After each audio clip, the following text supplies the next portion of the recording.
Alright, so this is a story about the War of Troy, which is one of the most famous of the Greek myths. Now, the complete story is quite long and rather complex, with a cast involving some literal Greek gods, the most beautiful woman on earth, and a superhero with only one weakness. But the star of today's story is a horse. And spoiler alert, it's not even a real horse. But more about that in just a moment. As the story goes, Greece had been at war with the city of Troy for a very long time. The people of Troy were inside this big, strong castle, and the Greeks were, well, outside. Troy wasn't strong enough military-wise to come out and beat the Greeks, and Greeks couldn't breach the castle. So they stayed inside and outside respectively, and this went on for 10 years straight. By the end of that time, everyone was super bored, super frustrated, and half the crowd just wanted to get up and go home. And they almost did. So, as a last-ditch effort, I like to believe that the Greek general just turned to everyone and went like, if anyone's got any bright ideas, now is the time. Except he must have said it in Greek, of course. And one guy did have an idea. His idea was that they built a giant wooden statue with a place for soldiers to hide, then leave that statue as a gift for the people of Troy, and the rest of the Greek army would pretend to leave.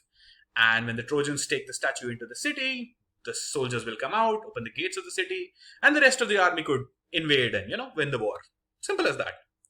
If your first reaction at hearing that idea was, what? No one's gonna fall for that. Good, that was very reasonable.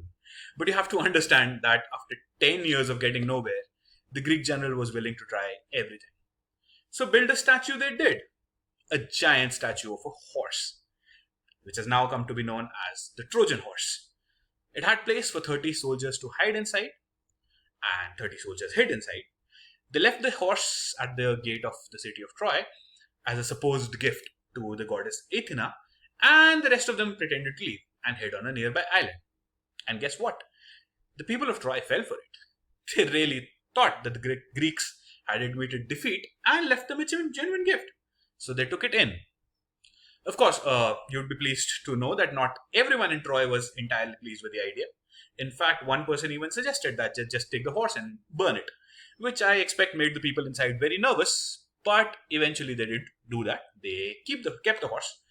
In fact, they dragged it into the middle of the city and left it there overnight, unsupervised. So, as the night fell, the 30 soldiers inside the horse came out, opened the gates of the city, the rest of the Greek army quickly invaded, and the war was won. Troy was soundly defeated. And that's the end of the war. Moral of the story, sometimes it's okay to look a gift horse in the mouth. And if someone you've been fighting for 10 years straight suddenly decides to play nice and gets you a gift, maybe double check everything. Alright, see you again next time.